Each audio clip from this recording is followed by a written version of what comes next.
Hello and welcome to another session in English language. And today our focus is on first word modifiers, where we'll be looking at adjectives and adverbs.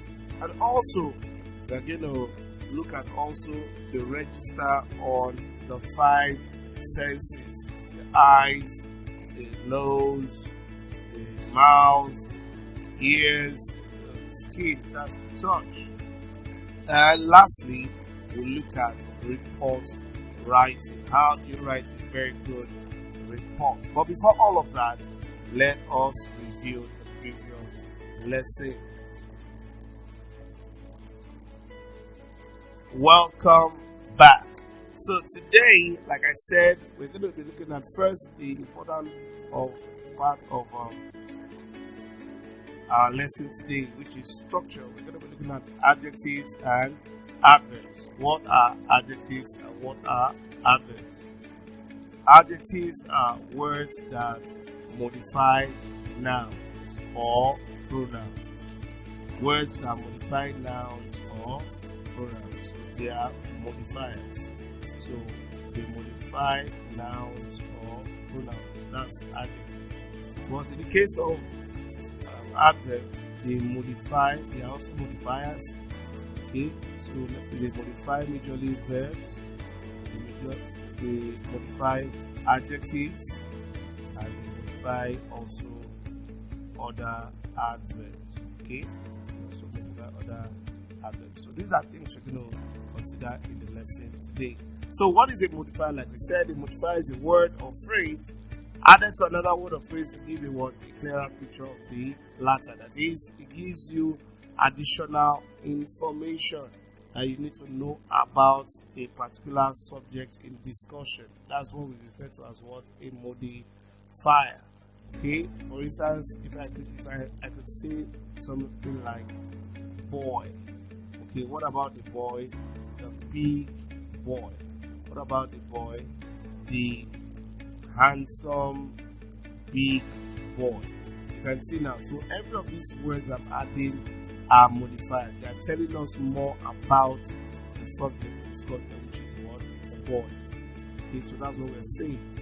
Alright, so adjectival modifiers describe nouns, while adverbial modifiers modify verbs.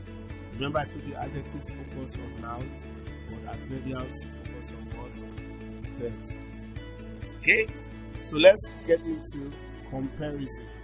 Now, on the left hand of the box, we have the sentence without modifiers, and on the other part, we have them modifiers being introduced to the same sentence. For instance, the hunter entered the forest. This is without the modifier. The hunter entered the forest. Alright? But if you're going to add a modifier to that it becomes the hunter entered the forbidden virgin forest. So forbidden virgin are modifiers of the noun forest. Okay? So he shows her love. Okay? Is without the modifier. He showed her true love. So true here is a modifier, right? Is a modifier here. Okay, so you can have she served us chicken becoming she served us rotten, putrid, frozen chicken. So rotten, putrid, frozen are all modifiers. They are all what? Modifiers. So the examples are below. Okay, then we went further to seeing other modifiers that are adjectives that have to do with they are associated with like the word sight, which means to see. Okay, when you see someone, one of the things you use to describe them is slender. When you see something, you say it's ugly, it's colossal, it's plain. You can see a particular clothing material and say, I don't like it because it's plain. It's because you can see it. For somebody who cannot see, cannot judge whether somebody is slender, ugly, colossal, plain, because the person cannot see. Now, we have adverbs that are associated with movement. He was moving, he moved rapidly, sluggishly, cautiously, jerkily. Okay, so these are adverbs that are also what? Modifiers.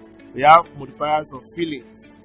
Okay, it was soothing. That means you felt a relief. It was soothing. We have refreshing. Maybe after having a bath with Dettol soap, you say, wow, I felt refreshing. Then I felt a gentle touch on my skin. So that gentle is a feeling. Okay. Now we could have adjectives that are having to do with touch: feathery, woolly, thorny, prickly, ice cold. Touch something is ice cold. We have modifiers that are adverbs that are, that show frequency. Occasionally, how often does it come? Occasionally, permanently, rarely, bi-monthly, quarterly, and the likes. We also have adverb modifiers that show manner: briskly, fiercely, nonchalantly, rashly, thoughtlessly. Okay. Then we have adjectives of smell. But here we are now on the register on your 5 senses. You have register on your 5 senses. So you could have something, say, wow, I love the fragrance. Okay. So when you use the word fragrance, okay, fragrance, it has to do with smell. When you say perfumed, it has to do with what? Smell. When you say scented, it has to do with what? Smell. When you say sweet, okay. Now, sweet here doesn't mean you tasted it, but you could smell and you feel it's what? Sweet and fresh. Sometimes you could perceive how fresh something is. If it's not fresh, it has an awful smell. Then we have fruity. Okay. Then we have other unpleasant smells like putrid, stinking, okay, rotten. I know if you smell something like rotten, maybe people have left for days, but you can't stand the smell. Okay. So let's look at adjectives of taste.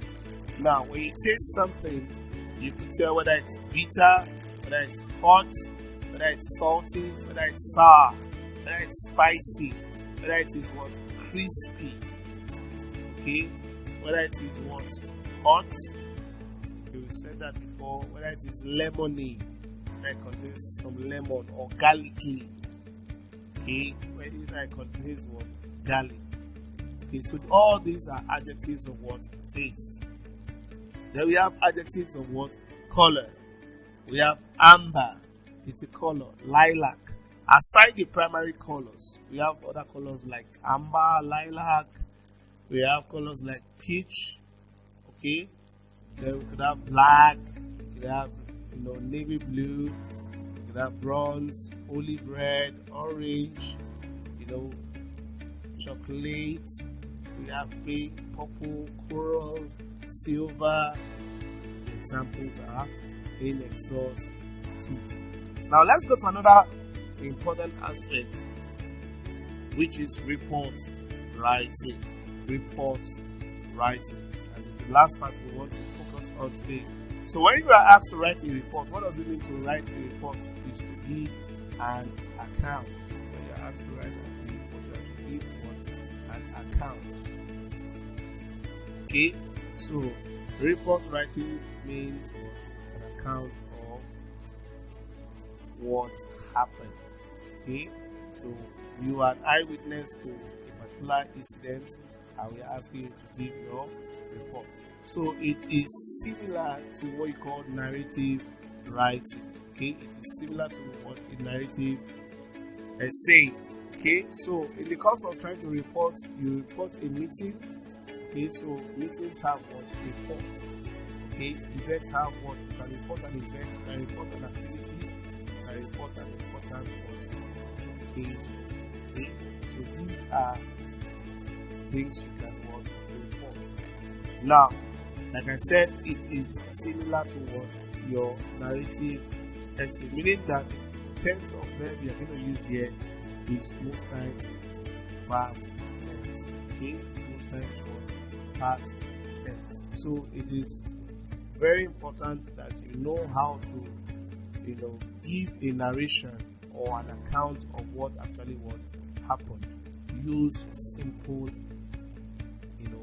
and clear sentences. Simple and clear sentences. Please avoid ambiguous statements. Simple and clear sentences. Avoid ambiguous statements. Okay, so your content, your style, your presentation should be simple.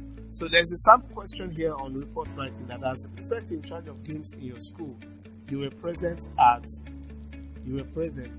when the students sustained a serious injury while playing one of the games. So as the games prefect, you have to write a report to your school principal describing how the event happened and the necessary measures to take to send the students to the hospital.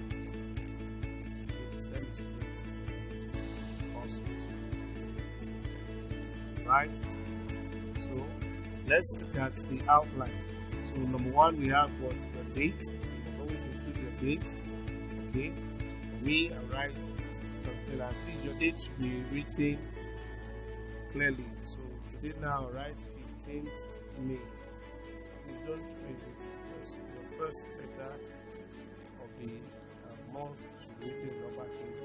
15th May 2021. Okay. Your open salutation. You also include that. Okay, dear sir, dear madam. Then we have your title. Okay, title is a report on the injury sustained by the student. So number one, you have to notify the principal of the injury sustained by the student. What kind of injury was it? Is it a serious injury?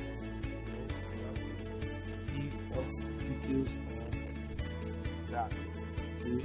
How bad was the injury? Okay. Was it a fracture?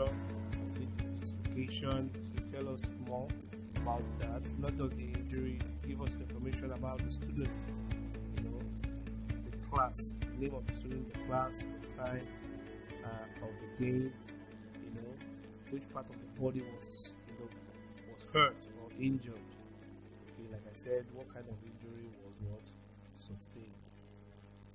What kind of injury was? These are things that should be contained in paragraph 1.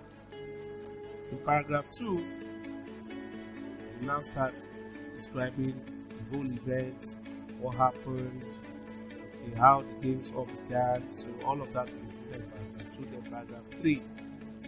In the course of the game, what led to that injury? How was the casualty cared for? So they include that in paragraph 4.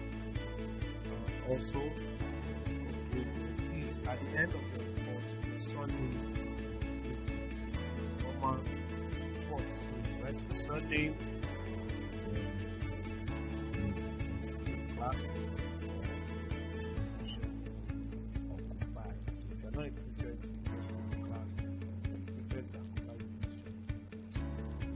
So with this, we come to the end of today's lesson, and I believe you've learned a whole lot. Thank you for joining, and in order to refresh your memory and recall all that was taught in this lesson, I would encourage and love that you take the test that appears on your screen.